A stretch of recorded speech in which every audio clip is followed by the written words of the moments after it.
देशमुख कृषी संजीवनी प्रकल्प टप्पा 2 अर्थात पोकरा 2.0 ची प्रतीक्षा अखेर संपलेली आहे। याच्या संदर्भातील एक अतिशय दिलासादायक आणि महत्त्वपूर्ण अपडेट आजच्या व्हिडिओच्या माध्यमातून जाणून घेण्याचा प्रयत्न करणार आहोत। मित्रांनो, आज 8 जानेवारी 2025 रोजी राज्य शासनाच्या माध्यमातून नानाजी देशमुख कृषी संजीवनी प्रकल्प टप्पा 2 राबवण्यासाठी आवश्यक असलेले लेखाशीर्ष उघडण्यासाठी नवीन लेखाशीर्ष निर्मितीसाठी मंजुरी देण्यात आलेली आहे। ज्याच्यामुळे आता या योजनेची अंमलबजावणी करण्यासाठीचा एक महत्त्वाचा असा टप्पा या ठिकाणी पार पाडण्यात आलेला आहे।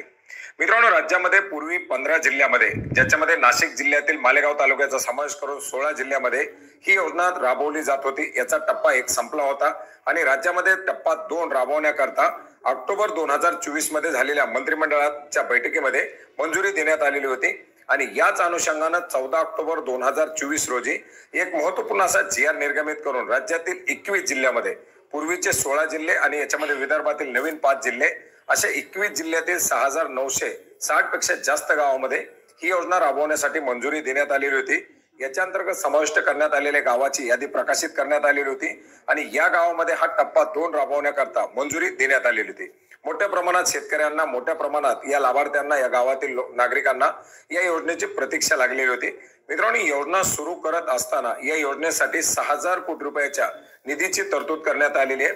ज्याच्यामध्ये आपण पाहिलेले की जागतिक बँकेच्या अर्थसहाय्यातून राबवला जाणारा एक महत्त्वाचा असा प्रकल्प आहे।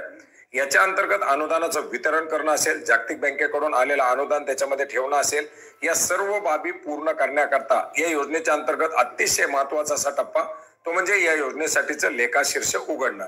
मित्रांनो, अखेर याच लेखाशीर्षासाठी मान्यता आजच्या या GRच्या माध्यमातून देण्यात आलेली आहे। ज्याच्यामुळे आता 21 जिल्ह्यातील 6900 पेक्षा जास्त गावामध्ये या योजनेचा दुसरा टप्पा राबवण्यासाठी सुरुवात केली जाणार आहे। मित्रांनो, याच्या अंतर्गत कोणत्या कोणत्या गावाचा समावेश करण्यात आलेला आहे याच्याबद्दल आपण यापूर्वीच माहिती घेतलेली आहे।